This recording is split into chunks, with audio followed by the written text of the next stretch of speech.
Bonjour, c'est Belrix. Ils ne se rendent pas compte de la réelle valeur de ton travail. Oui, oui, oui.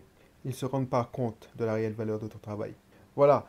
Si tu n'es pas habitué dans cette émission, je m'appelle Audrey Cédric. Je suis un entrepreneur investisseur. Je vis en Martinique après avoir passé 14 ans à Lyon en tant que responsable informatique.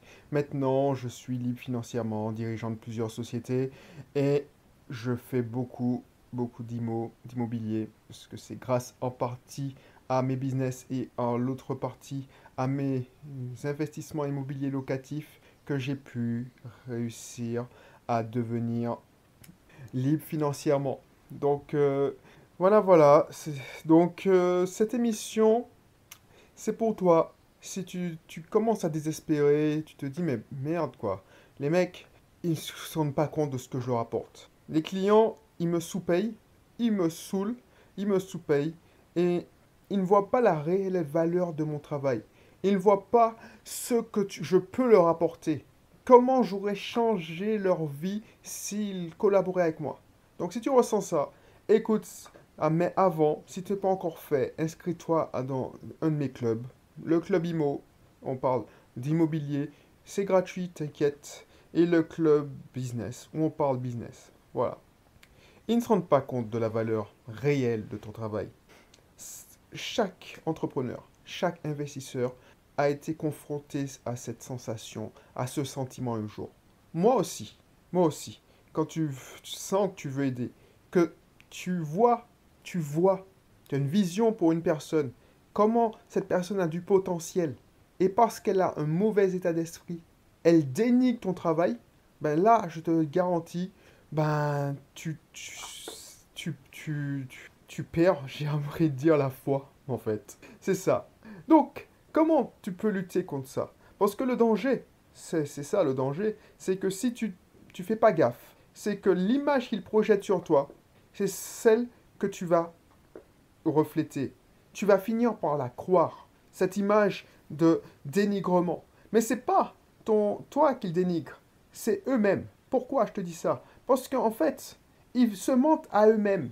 Ils veulent se convaincre qu'ils n'ont pas besoin de toi ou ils n'ont pas autant besoin que toi. Donc du tout, ils n'ont pas autant besoin de toi. Donc ils se mentent à eux-mêmes en se disant ouais, j'ai pas besoin de lui et je peux me passer de son travail.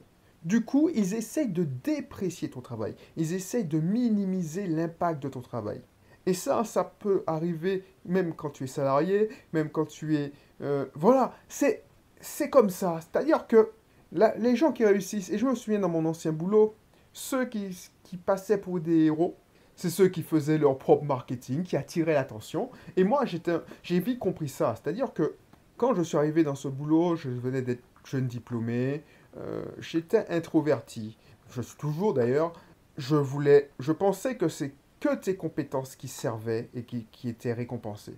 Et ça, je l'ai découvert de la manière forte, c'est que j'ai découvert que des gens moins compétents que moi, mais ils savaient qu'ils étaient moins compétents que moi, me donnaient des coups de couteau dans le dos pour me dénigrer, pour minimiser mon impact et pour récupérer cet effet positif. Donc là, j'ai pris une belle leçon de vie. J'ai compris que pour réussir dans une entreprise, c'est 45% de compétences, écoute ça, et 60% de savoir-être relationnel, de jeu politique. Alors, plus tu montes, et je te garantis, plus tu montes, plus cette proportion devient moindre. C'est-à-dire, à un moment, par exemple, quand j'étais responsable informatique, tu as besoin que de 20% de compétences informatiques et 80% de savoir relationnel, de savoir-être, de politique. Et c'est pour ça que je suis parti, d'ailleurs. Je me rends compte que, au bout d'un moment, effectivement, j'aimais mon boulot, mais je le faisais plus comme je le voulais. Moi, j'aimais développer, j'aimais gérer des projets, j'aimais... Mais toute cette... me mettre le... Bon, je vais pas être vulgaire, mais m'asseoir euh, en réunion sur une journée de 7 heures, 8 heures, allez, je faisais 10 heures, tu te tapes 4 heures, 5 heures de réunion, c'est un peu too much, quoi. Et puis quand c'est pas des réunions, tu te fais déranger par ton téléphone. C'est pas ça, pour moi. C'était pas ça. Donc c'est pour ça que moi, je préfère faire ce que je fais. C'est-à-dire, je suis en pleine action, même si je dirige plusieurs sociétés, au moins, je ne fais moins de politique. Parce que quand tu es propriétaire, parce que quand tu es gérant d'une société, mais tu as des actionnaires majoritaires, donc tu n'es pas le propriétaire, tu n'es pas le vrai propriétaire, tu dois rendre des comptes, donc tu dois faire beaucoup de politique. Mais quand tu es propriétaire et dirigeant, tu fais moins de politique. Tu en fais toujours, mais tu fais moins de politique. Je reviens au sujet. Et c'est là que j'ai appris cette leçon. Les gens, surtout quand ils sont incompétents ou qu'ils veulent pas reconnaître ta compétence, ils vont dénigrer ton talent. Ça, c'est sûr. Il y en a plein des gens qui ont du talent sur cette terre, mais qui n'en vont pas au bout de leur potentiel. Et tu vas tomber sur des clients, si tu es entrepreneur, qui vont, au début, voilà, qui vont dénigrer ton boulot. Surtout les anciens qui t'ont connu à ce prix-là, au prix de démarrage. On est tous passés par là. Au début de sa société, on a besoin de faire ses preuves, on accepte de travailler à un prix. Allez, on brade son talent en fait. On a besoin d'acheter de la légitimité et on a besoin de manger surtout. Donc, effectivement, on loue ses talents à une monnaie, contre une valeur symbolique, j'ai envie de te dire. Il y a des clients qui sont habitués à payer, je dirais, 100 et ils obtiennent 10 000. Ils savent que tu as de l'impact. Par contre, eux, quand tu dis, mais maintenant c'est 5 000 et parce que je t'ai rapporté 10 000, je te garantis qu'ils vont commencer à dénigrer et prendre de mauvaises décisions. Mais c'est pas grave ça. C'est pas grave si tu es prévenu, si tu t'y attends. Toi, peut-être que tu es dans cette situation-là. Les mecs, ils te disent, ouais, mais non, je veux pas payer pour ça, ça vaut pas tant, tout ça. Moi, une solution radicale, alors ça te fait bizarre, mais si tu continues à garder ces prix-là, qu'est-ce qu'ils vont faire? Ils vont amener des gens qui ont donc ils vont te ramener des gens qui vont te maintenir à ce prix-là. Donc, tu ne pourras pas évoluer. Et plus tu fais de l'argent, plus d'impact que tu as. Donc, on va essayer de te tenir dans ce palier de prix. Et ce dénigrement, tu vas finir par le croire à force de l'entendre, et puis tu vas continuer à travailler comme ça. Alors que si tu fais le schisme dans ton esprit, et tu te dis, mais non, c'est pas moi qui ai le souci. Moi, je vaux tant, je sais que je vaux tant. C'est eux qui veulent pas grandir et qui veulent rester dans leur zone de confort et peut-être, utiliser cet argent pour une autre chose, pour embaucher, je sais pas, une autre personne moins compétente. Parce que les gens, ils sont comme ça. Hein.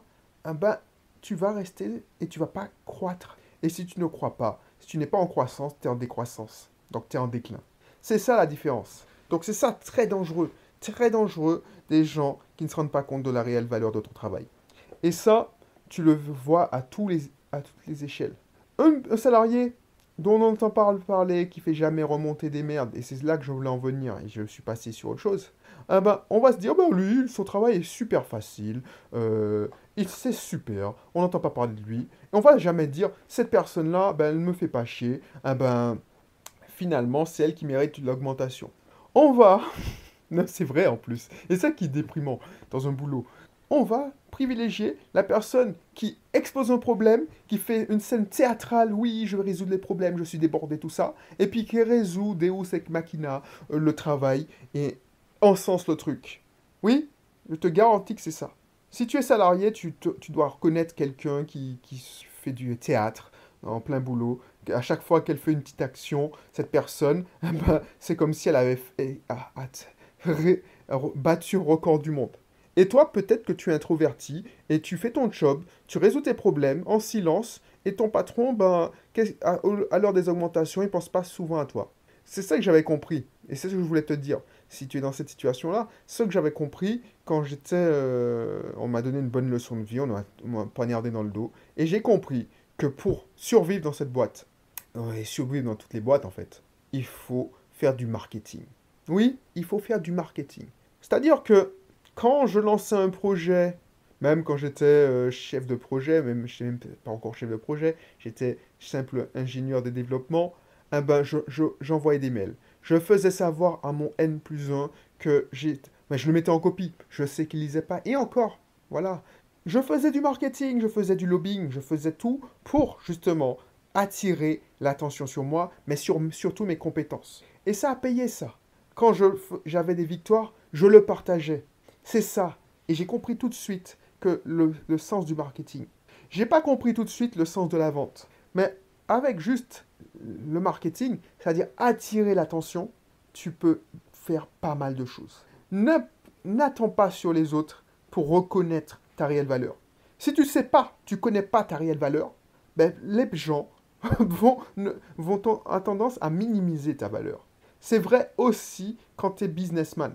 Voilà, il y a des gens qui vont te dire que ton site web, ben, c'est 500 euros. Ça vaut pas plus parce que ils ont vu que sur, je sais pas, moi je vais pas citer de marque, mais sur tel site clé en main, ben, c'est 500 euros le forfait. Donc ils n'ont pas les moyens, ils n'ont pas les moyens, donc ils peuvent pas te payer. Ben non. Au début, tu vas vouloir tendre la main, tu vas accepter, mais tu vas bien te rendre compte, bien souvent, mais c'est pas pour ça que tu le fais, hein, tu fais pas ça que pour l'argent, j'espère. Mais bien souvent, les gens à qui tu vas tendre la main vont te décevoir parce que c'est pas une question de fric ou pas, c'est une question d'état d'esprit. Ils sont pas encore dans un palier que tu peux accompagner. Et maintenant, je comprends ça. Maintenant, je comprends que les personnes que j'aidais, ah ben, je suis obligé d'aider les gens à, à, à des paliers pas trop éloignés de moi. Voilà. Par exemple, quelqu'un qui veut du coaching business, il faut que mon chiffre d'affaires ne soit pas 10 fois, 20 fois plus que lui. Tu vois ce que je veux dire? J'espère que tu verras ce que je veux dire. C'est-à-dire que quand tu es entrepreneur, tu peux pas dire je vais aider une multinationale. Quand tu es micro-entrepreneur, tu commences par aider des micro-entrepreneurs comme toi. À ce moment-là, tu fais des tarifs de micro-entrepreneur. Mais une fois que tu as passé un cap et tu commences à dépasser un certain chiffre d'affaires, ne pense pas que tu pourras aider continuer à aider une majorité de micro-entrepreneurs. C'est pas que tu as pris la grosse tête, hein. C'est que les micro-entrepreneurs ne vont pas comprendre. Pourquoi? Parce qu'ils n'ont peut-être pas passé le palier que tu as passé. Donc du coup, ce qui va se passer, justement, c'est qu'ils vont dire, mais avant tu me faisais ce prix-là, tu as pris la grosse tête, et là tu vas te remettre en question si tu n'es pas droit dans ta tête, si tu n'es pas bien dans ta tête. Tu vas dire, oui, effectivement, je lui faisais ça, et j'ai pas finalement évolué tant que ça. Mais c'est pas une question de tâches que tu fais, de tâches techniques, de clics. Tu n'es pas payé au clic, tu es payé au résultat. Et si tu apportes un tel résultat à un micro-entrepreneur, par exemple, si tu permets à un micro-entrepreneur de doubler son chiffre d'affaires, c'est-à-dire qu'il faisait 600, 700 euros par mois et tu lui permets d'arriver à un SMIC 1200. Imagine-toi si tu arrives à faire passer les mêmes doublés. Imagine-toi si tu arrives à faire passer quelqu'un de 2000 à 4000 euros, de quelqu'un de 5000 à 10 000 euros par mois. Et je te garantis que ce seront les mêmes conseils, les mêmes exemples. Si tu arrives à faire ça pour un micro-entrepreneur, tu le feras aussi si tu changes de palier pour une autre catégorie de personnes. Et c'est ça le danger. Si tu laisses les gens te maintenir et te tirer vers le bas ou te maintenir à ton palier, tu risques de stagner. Et au bout d'un moment, tu vas t'épuiser. Voilà. Donc, je sais que ça fait peur, hein. Je sais que ça fait peur de tourner le dos à certains clients, mais de temps en temps, il faut savoir le faire. Alors, je ne te dis pas de tourner le dos à certains clients de manière violente, ne pas se fâcher avec, mais les ramener à leur réalité. C'est-à-dire, voilà, oh, effectivement, quand j'ai commencé, c'était ça. Maintenant, tu as vu le résultat. Donc, tu as pu atteindre cet objectif. Donc, tu comprends que mon intérêt est de faire grossir pour que qu'on puisse grossir ensemble. Maintenant, j'ai grandi, j'ai grossi. Toi, tu as grossi, il me semble. Donc, tu devrais payer ça. Est-ce que tu veux payer ça? Non? C'est pas grave. Ben, tant pis, ben, voilà, ben, quand tu pourras, ben, je garde ma porte ouverte. Il faut toujours laisser la porte ouverte parce que peut-être que ce service-là que tu lui rends aujourd'hui va lui permettre de passer des étapes dans sa vie de businessman. Voilà.